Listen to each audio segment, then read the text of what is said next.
Bonjour à tous, on se retrouve aujourd'hui pour une nouvelle vidéo. Ce sera pour un point lecture. Je vous tourne cette vidéo, je suis en vacances, c'est pour ça que le cadre n'est pas le même que d'habitude. Donc pour les deux prochains points lecture, vous aurez ce mur blanc. Et je commence tout de suite.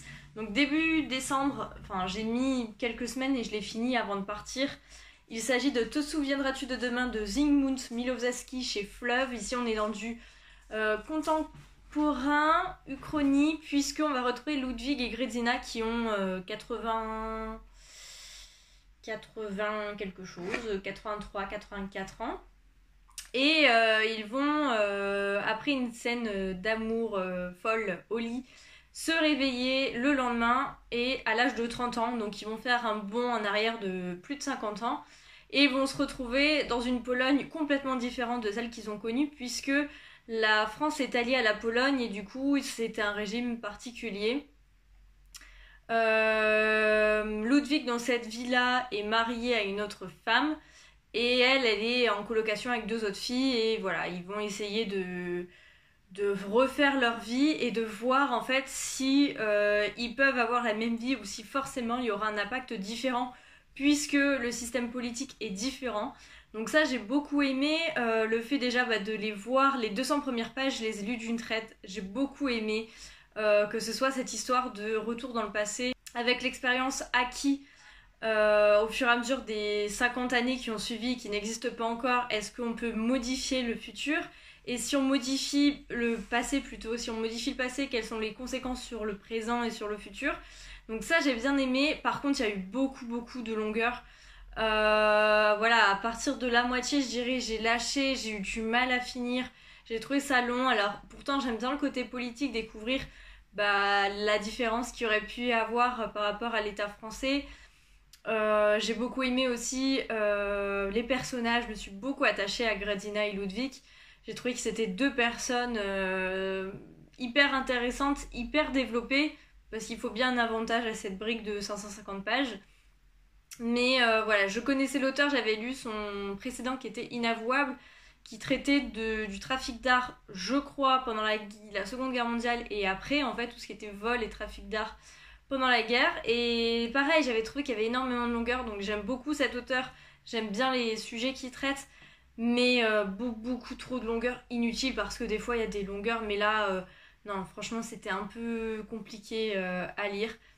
Dommage parce que le fond est très bien, l'histoire est belle, donc je vous le conseille quand même, mais accrochez-vous parce que il faut s'accrocher à partir de la seconde moitié. Ensuite, une déception complète, il s'agit de Rencontre du troisième type au fond sur le rocher de Diluvien.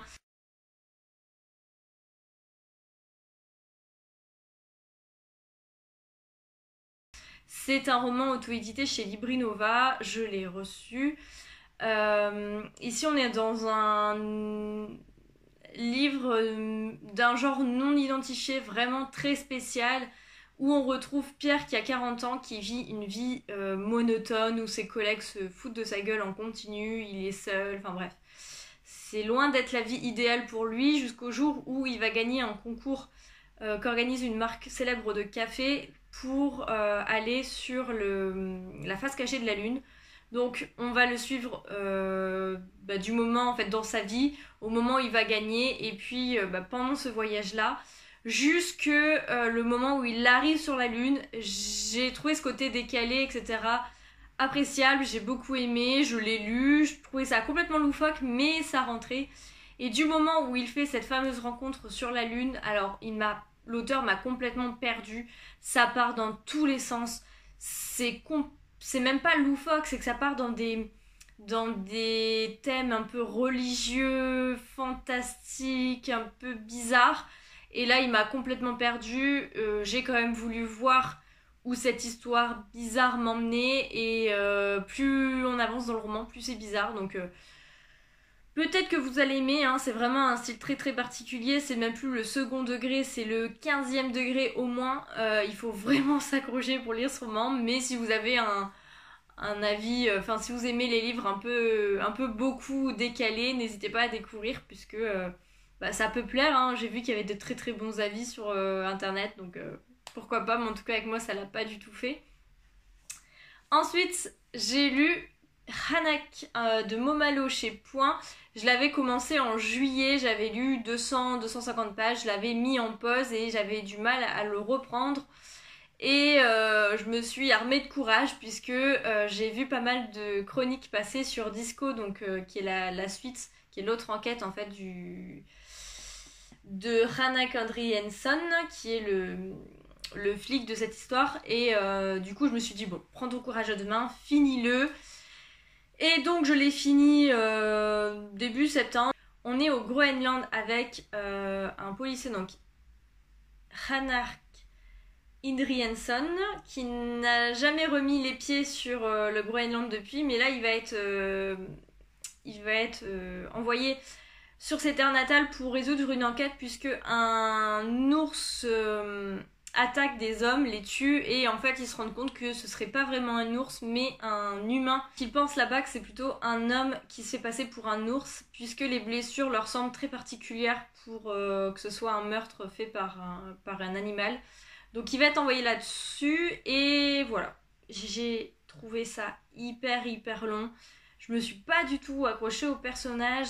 J'ai été en fait choquée de voir la différence entre ce que je m'attendais, puisqu'il y a eu des coups de cœur, des coups de claque, des coups de poing, tout ce que vous voulez. Et quand j'ai lu ça, j'ai eu beaucoup de mal et c'est pour ça que j'avais laissé ma lecture en disant bon c'est bon j'abandonne. Et puis quand je l'ai repris en disant bon tu sais où tu mets les pieds, vas-y. Et en fait j'ai pas trouvé ça mauvais. J'ai trouvé que c'était un roman policier assez classique. Pourtant, je sais que tout ce qui est roman nordique est assez long, mais d'habitude ça me dérange pas. J'avais lu Jussi Adler-Hodgson, j'avais bien aimé, Camille Laxberg, etc. Mais là, après on sent dans les références que l'auteur est français. Hein. Voilà, il y a pas mal de références où on voit que c'est un français. Mais je vais lire quand même Disco, je vais le lire très prochainement, il est prévu à mon retour en octobre. Donc je vais lire, je vous en parle et j'espère que j'accrocherai plus qu'à celui-ci. Ensuite, j'ai lu le très beau Victor Hugo vient de mourir de Judith Pérignon chez Pocket. Donc j'avais eu chez Gibert Jeune cet été. Ici, on va suivre Victor Hugo les quelques jours qui ont précédé son décès, le moment de son décès et puis les jours qui ont suivi jusque son enterrement. Et l'impact que ça a eu chez les Français puisque Victor Hugo, en plus d'être écrivain et poète, était un homme politique. Et on va voir que sa mort a été très appréhendée par le système mis en place et par les habitants qui se sont mobilisés pour aller le voir malgré certaines interdictions de manifester. Et ils ont été, je crois, plus de 2 millions, ou je sais plus, ouais voilà, 2 millions de personnes qui étaient présents au moment du passage du corbillard pour l'enterrement de Victor Hugo. Donc voilà, j'ai trouvé ça hyper intéressant et je sais déjà que je peux le préparer pour ma pile quand j'irai voir mes parents puisque ça va beaucoup plaire à mon père. Mais voilà, ça se lit tout seul, hein, je l'ai lu super vite, il fait 160 pages. Et pour ceux qui aiment Victor Hugo, je vous le conseille. Pour les autres, pas vraiment d'intérêt. Mais en tout cas, si vous vous intéressez et voir l'impact que Victor Hugo a pu avoir sur les Français à cette époque, n'hésitez pas parce que c'est un roman court et qui peut vous apprendre énormément de choses. Ensuite, j'ai lu Le Masque de la Mort de David Gemmell chez Bragelonne. Ici, on est dans du policier, c'est le seul policier de l'auteur. Il me semble que c'est sa femme à sa mort qui a retrouvé le manuscrit et qui l'a fait publier. On est dans un roman policier à suspense, britannique, vraiment le cliché qu'on peut avoir du policier britannique. J'ai passé un bon moment, ça n'a pas été de fou. Mais j'ai passé un bon moment. En fait, on se retrouve avec, donc à Londres, fin des années 1980, 2 femmes sauvagement assassinées, un tueur masqué qui ne laisse aucune trace. Jeremy Miller, un jeune journaliste arrogant, se retrouve pourtant malgré lui sur la piste de celui qui la presse fascinée a surnommé le Masque de la Mort. Son enquête prend un tour initiatique quand il se lie d'amitié avec une voyante, un géant au pouvoir mystique et une jeune et sage tétraplégique. Tous sauront le guider sur la voie non seulement du tueur, mais de l'humilité, de compassion et de l'estime de soi. Donc voilà, j'ai bien aimé, ça se lit très vite, les personnages sont assez sympas, on les retient. Les chapitres sont courts, voilà, c'est absolument pas ce que vaut La Plume de David Gemmell, je crois que c'est en fantasy. Peut-être que je le lirai un jour, mais c'est vrai que la fantasy c'est pas du tout mon genre, donc c'est pour ça que là il me tentait vu que c'était du policier. Mais j'ai passé un bon moment, donc pour ceux qui cherchent un policier, il y a des meurtres forcément parce qu'elles sont sauvagement assassinées, etc. Mais j'ai trouvé que c'était quand même assez soft. Donc voilà, si vous voulez un roman anglais policier où vous passez un très bon moment, bah n'hésitez pas à lire Le Masque de la Mort de David Gemmell parce que bah voilà, j'ai bien aimé. Et enfin, on va parler d'un joli petit coup de cœur que j'ai eu au début de mes vacances. Il s'agit de On ne meurt pas d'amour de Géraldine d'Alban Morenas, publié chez Plomb pour cette rentrée littéraire. C'est son premier roman et waouh, franchement, j'ai hâte de lire ses prochains romans parce que c'est très très prometteur. On se retrouve avec une jeune femme qui emménage avec son homme. Elle va se marier au mois de juin. Donc je pense que c'est quasiment plus de 6 mois avant, je sais plus, mais bon. Voilà, la date est fixée au mois de juin. Elle est en train de faire les préparatifs, etc. Au même moment, donc elle est au rez-de-chaussée. Au deuxième étage, emménage un homme avec sa femme et sa fille. Ils sont en train de faire des travaux et puis voilà. Donc tous les deux viennent d'emménager dans cet immeuble, ils vont se croiser et là, l'inévitable va arriver, ils vont avoir une relation. Et voilà, je m'arrête là pour le résumé. C'est très... C'est une histoire à la fois belle et énervante, je sais pas comment le qualifier, mais en tout cas, tout le long de notre lecture, on ressent des émotions. Je me suis très très vite attachée à cette femme qui est partagée un peu entre cet homme, son mari, l'histoire. On est dans le thème de l'amour sous toutes les coutures, donc avec toutes les conséquences possibles et les causes possibles. Et voilà, j'ai beaucoup aimé ce roman. Je l'ai pas en papier, mais je pense que si je le trouve en occasion un jour, je me le prendrai parce que j'aimerais bien me le relire un de ces quatre.